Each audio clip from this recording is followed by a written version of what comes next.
Withdrew the United States from the terrible, very expensive, one-sided Paris Climate Accord.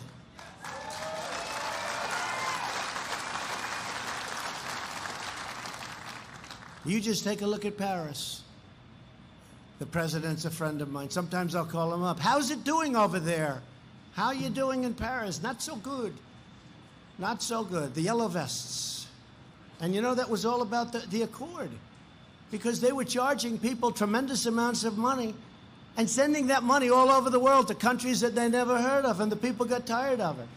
I saved $1 trillion by not going with the Paris Accord. And I thought I'd take a lot of heat, and instead we've been praised for not doing it. We've been praised.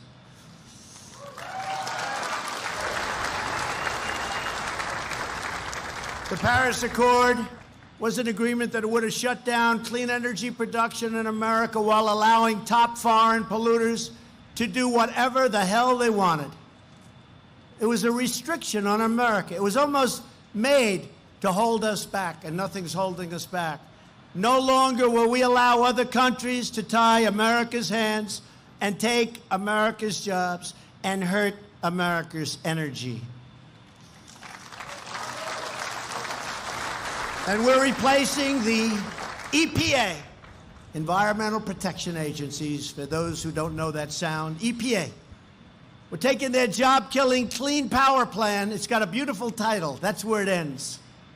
Which would have actually made the environment less clean by shifting energy production to foreign countries. So instead of doing this, you would have foreign countries doing that and then shipping it back. I don't think that works out too well, fellas. What do you think? No good? No good, right? John says no good. That means it's no good. And we're focusing the EPA on its core mission, ensuring clean air and crystal clean water for our citizens. And our air right now is cleaner than it's ever been.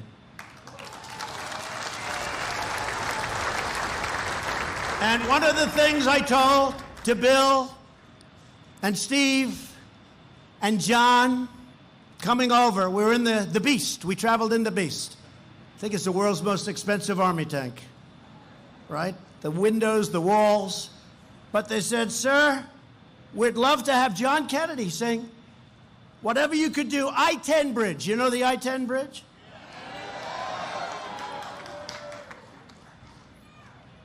Cal Cascu.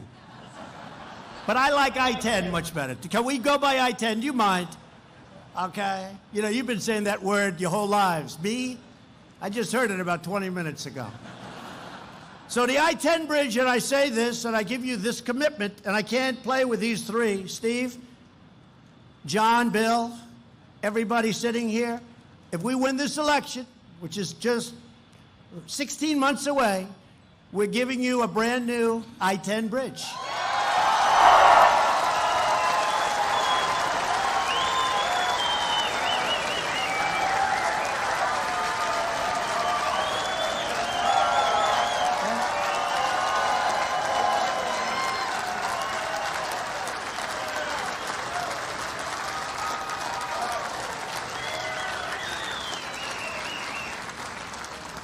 I didn't know it was going to be that popular. Yellow Vest riders in Paris want the government to know this. Fixing the city's skyline isn't the only problem France needs to solve. Demonstrators threw anything they could and set whatever they could on fire today as they fanned out from the cobblestones of the French capital, a mix of tear gas and black smoke rising above them. Some protesters are angry that their pleas to a government they see as favoring the wealthy have been eclipsed by the fire at a national monument. International sorrow and $1 billion in donations have poured in since the historic Notre Dame Cathedral went up in flames this week.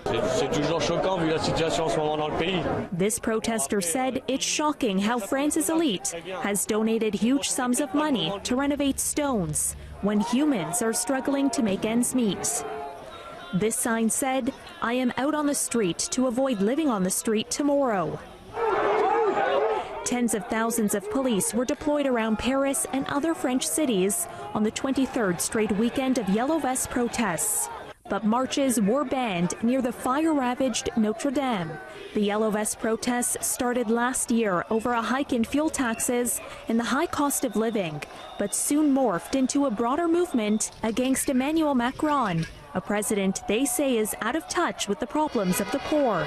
While clashes between police and protesters landed more than 100 people in handcuffs by early afternoon, authorities said the marches were largely peaceful. The French president is expected to respond to Yellow Vest concerns on Thursday after holding a series of town hall debates across the country. In a speech to the nation, he's expected to unveil new policy measures, including tax cuts aimed at easing anger. Yellow Vest critics say they will listen to it, but are so far expecting absolutely nothing.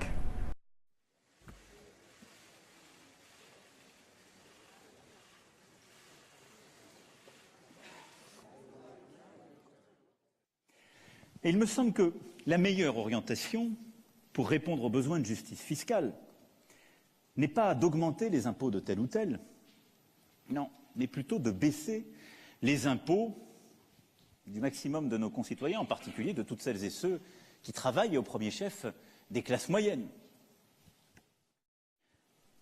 Celles et ceux qui travaillent, qui payent l'impôt sur le revenu, ont été largement mis à contribution durant les dernières décennies.